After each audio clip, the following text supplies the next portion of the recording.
International News. ECOWAS chairman expresses commitment to free, fair, and violence-free general elections in Nigeria. PDP Women Presidential Rally holds in Anambra.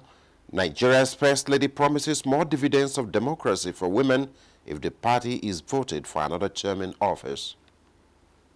And politicians reminded of Abuja Peace Accord for peaceful elections. You're welcome to the news on NTA International. My name is Chinedu Obike, and we sincerely apologize for starting a little behind schedule. ECOWAS has expressed commitment to free, fair, and violence-free general elections in Nigeria. ECOWAS chairman, Ghana's President John Mahama stated this when he met President Goodluck Jonathan at the Nnamdi Azikiwe International Airport on a pre-election visit to the country. He said ECOWAS will deploy an election monitoring group to Nigeria.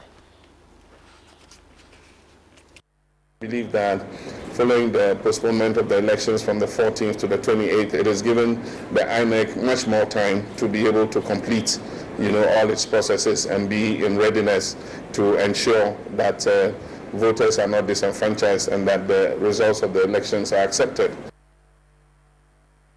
The ECOWAS chairman is to meet with INEC and other stakeholders on the elections. As you know, Nigeria is a very important member of ECOWAS, the largest economy and the largest population in the ECOWAS region. And so Nigeria's safety and security is the safety and security of the whole of the ECOWAS region. And so all the presidents, I stand on behalf of all the presidents of ECOWAS and wish that all Nigerians will come out and express, their votes, and their votes will count towards electing who becomes the next leader of this country. Moving on, Nigeria is adopting global institutional intervention framework to grow micro, small, and medium enterprises to empower key players in the sector. President Goodluck Jonathan started this at the launch of the Development Bank of Nigeria, which will operate as a self-sustaining institution for the financial sector to impact positively on the people. Correspondent Mohammed Abdul Qadir has details. The Development Bank of Nigeria is a new financing institution with the objective of granting financial access to owners of micro, small, and medium enterprises with realistic repayment plan for credit. He said the bank will revolutionize lending for a period of 5 to 10 years with a moratorium of 18 months. This launch of the current new financial institution, the Development Bank of Nigeria, DBN, represents a defining milestone in the administration's efforts to empower more micro, small, and medium enterprises across our land. High point of the launch was the presentation of Jonathan's next 4 years vision for a Nigeria that works for all. I commend all who have worked to this actualization and all Nigerians for their goodwill. I have no doubts at this time that with your continued support, there is so much more we can do as a nation, as a people. The launch of the Development Bank of Nigeria represents a bold step to enhance financial stability, inclusive growth, and poverty reduction towards diversifying the economy in partnership with international financial institutions as well as development partners. President Goodluck Jonathan promised to adequately capitalize Development Bank of Nigeria to commence operation with a startup capital of about 300 billion naira to fill the funding gaps, militating against the growth of the micro, small, and medium enterprises in the country. From the banquet hall of the State House, Muhammad Abdul Qadir, NTA News. Many thanks to you, Mohammed.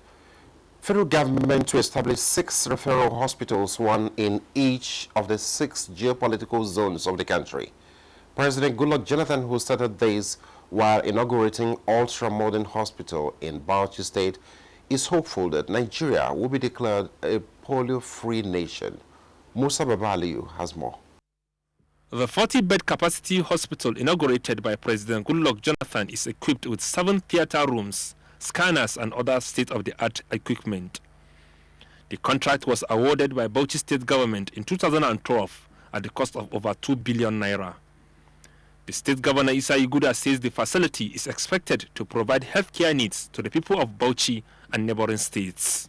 I assure you, Mr. President, that what is in here, today Nigerians don't have to go to Dubai, the Jeddah, the Germany, the Britain for diagnosis, because everything that you need, the latest equipments, as far as every department, in all the departments in the hospital, they are here, Mr. President.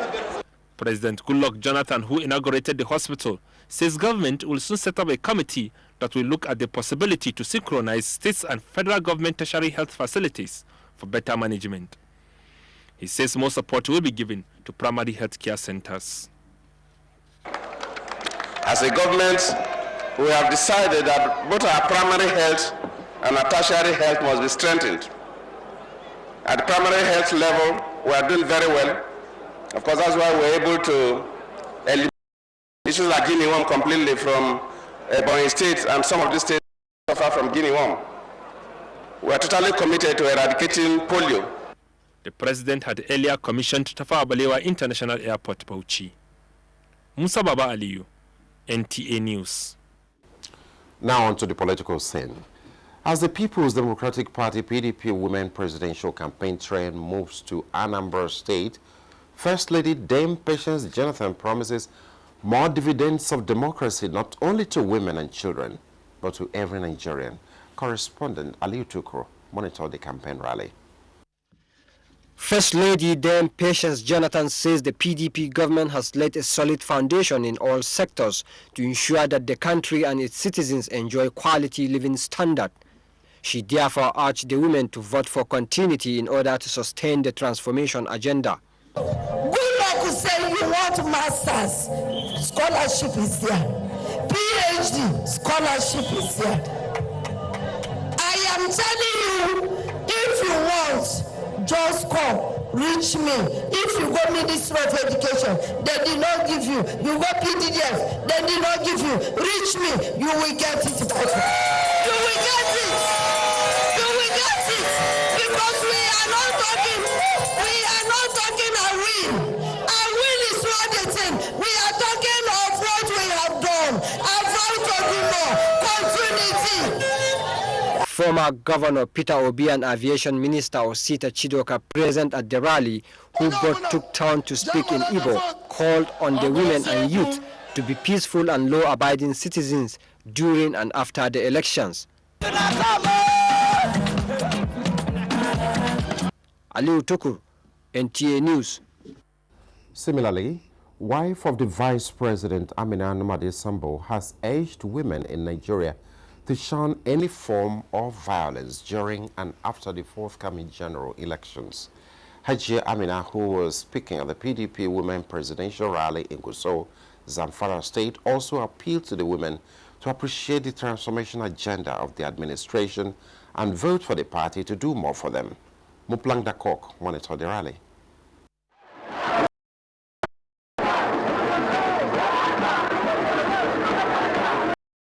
Women in Zamfara State came out in their numbers to demonstrate their support for the party and its leadership. Wife of the Vice President, Ina Sambo, who spoke in Hausa, said women being the highest voters are the determinants of the election. She therefore enjoined them to come out and vote massively for PDP at all levels.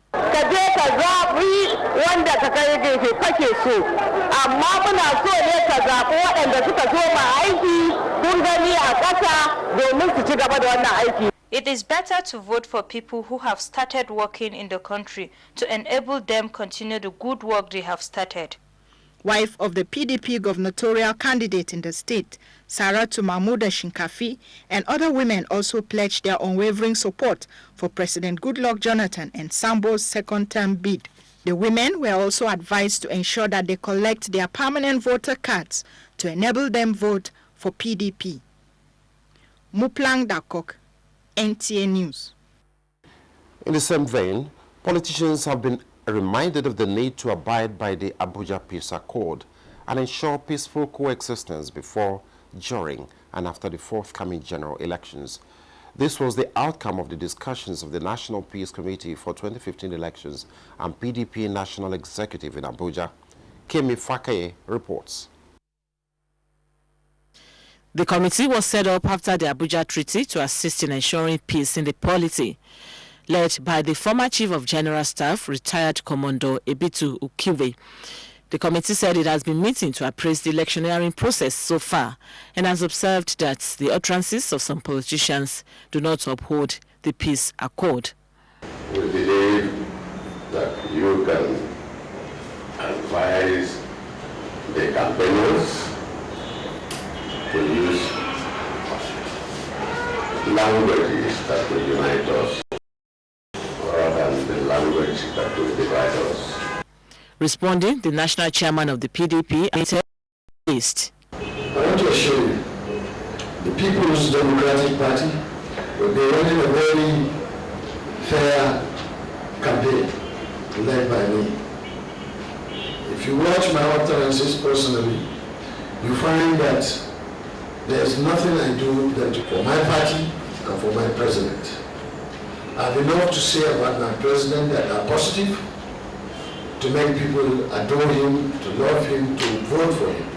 Dr. Goodluck Jonathan is still crossing this country, selling his program and running an issue-based campaign, presenting his scorecard and proposing new measures to take Nigeria to the desired height. We'll continue to go along that line until these elections are over. They assured the committee that the PDP will continue to improve on its activities till the election dates. In Abuja, Kemi Fakeye, NTA News. You're tuned to news reaching you from NTA International, Abuja, Nigeria. For a review of the major stories, you heard that the ECOWAS chairman and Ghana's president, while on a visit to President Jonathan, has said that the Commission is committed to a free, fair, and violence-free general elections in Nigeria.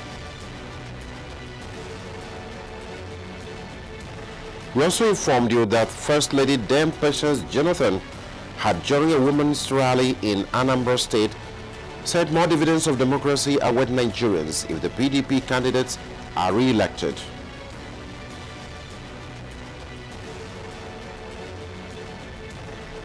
And coming after the break, former President Shagari briefs the press over rumor of his death. And Information Minister holds maiden meeting with heads of parastatals. Details shortly. The political scene is set.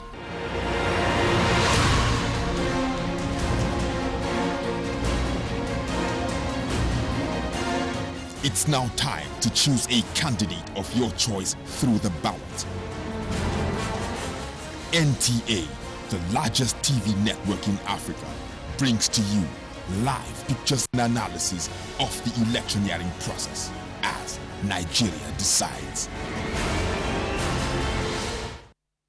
2011, Pastor Tunde Bakare, then VP candidate to General Muhammadu Buhari of the then CPC, was coerced into doing the unthinkable. Illegal. Are you saying they were willing to allow your name to go forward in the polls, and then they expected that once you'd won the elections, you would resign as vice president? That was what they were asking for. But I was not ready to commit perjury to sign an office I had not occupied. Now, 2015, yet another pastor. Do we have another scenario? We pray Buhari, not because Bola Tinubu is not interested in being the president. I'm capable, competent, qualified, younger, and richer. But those of you who want to vote Buhari, it's better to be sure than to regret. Do the right thing. Election violence really means? Do you want to see your country like this? Do you want to see our children like this? This this is not the dream of our founding fathers? Or do you want to see your country like this? Do you want to see your children like this? This is the dream. Nigeria is not a tribe. Nigeria is not a religion. Nigeria is not a political party. Nigeria is you. Elections will come and go. Nigeria will remain. You decide.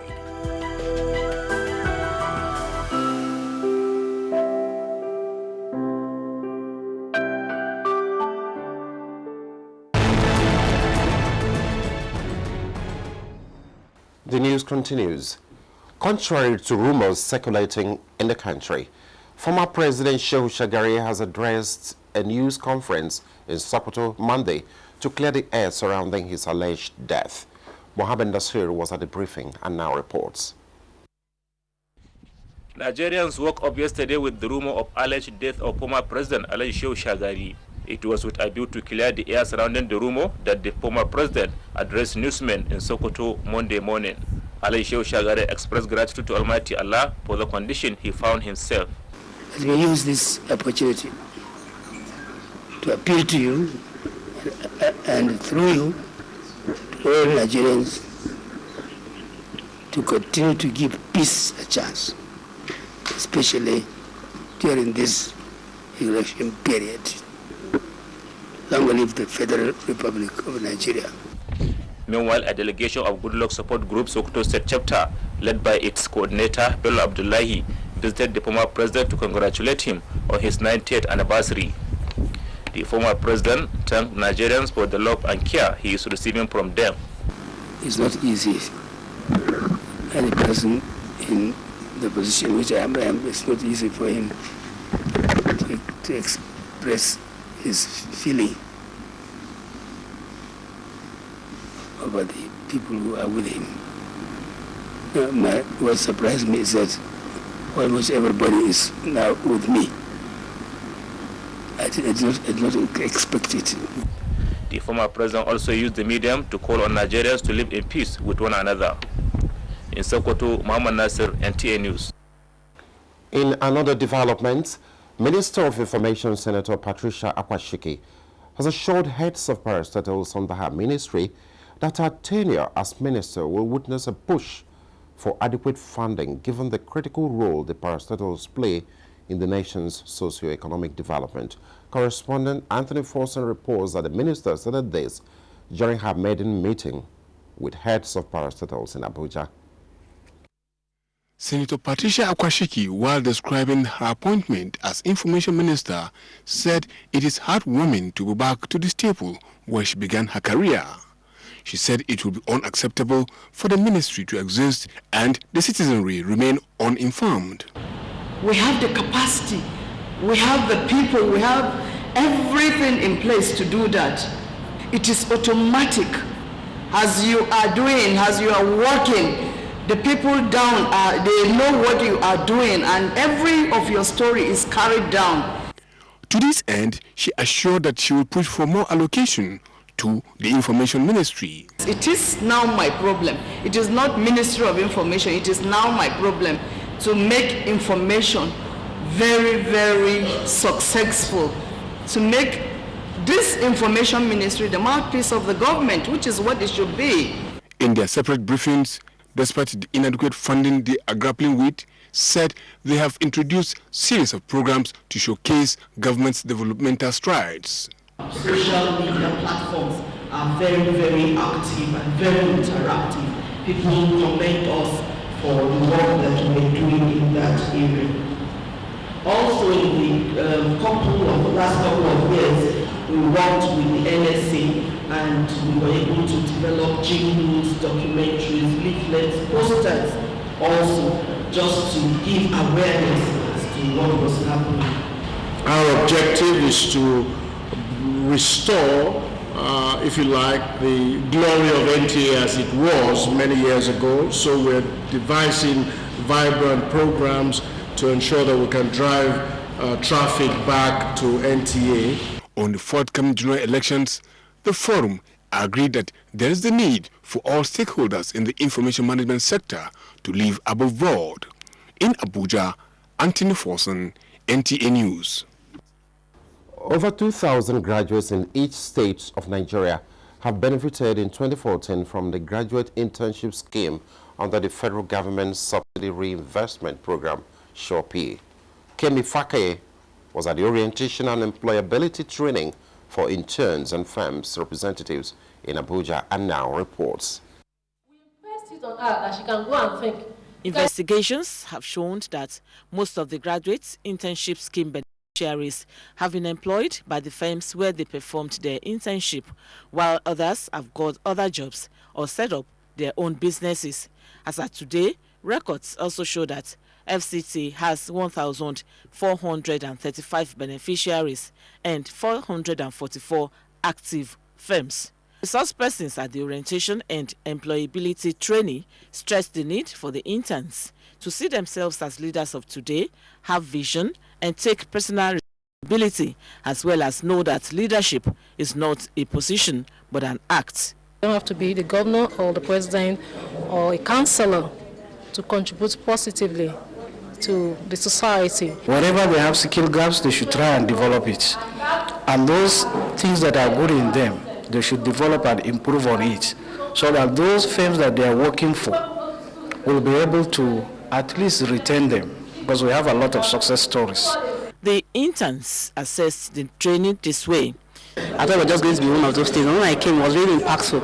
From the first facilitator that we had, it's a program that has been well thought of. You know, before I used to think that only those who are in position are leaders, but today I've learned one thing, and I intend to pass on to anybody I come across. I think it's a very good project, a project that is considering a very important sector of the economy.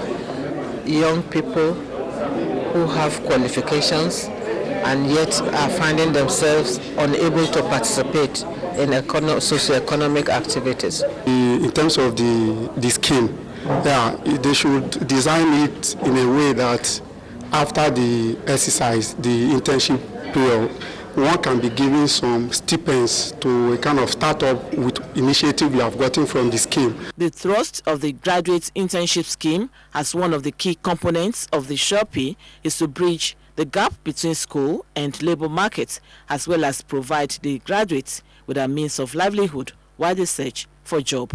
In Abuja, Kemi Fakeye, NTA News. And coming up next is Sports Update with Kene Imabodike. The Eagle Monday afternoon to a rousing welcome led by Director General of the National Sports Commission, Wenga Elebalaya. The coach Manu Garba team, which beat host Senegal 1-0 on Sunday to lift a record 7th CAF Under-20 championship title, say they will work hard to make the country the forthcoming 2015 FIFA Under-20 World Cup in New Zealand. We have left that victory behind us. We are very well focused on the World Cup coming up in New Zealand later in the year. Sports pundits in Nigeria say the current Flying Eagles squad is poised to conquer the world at the FIFA Under-20 Championship in New Zealand later in the year. The Manu Garba team is the same generation that won the 2013 FIFA Under-17 Championship in the United Arab Emirates. Bernard Bobro's first half strike against Senegal and the final of the CAF Under-20 Championship in Dakar ensured that Nigeria will go to New Zealand as champions of Africa. And that's the news at 7. Thanks for being there.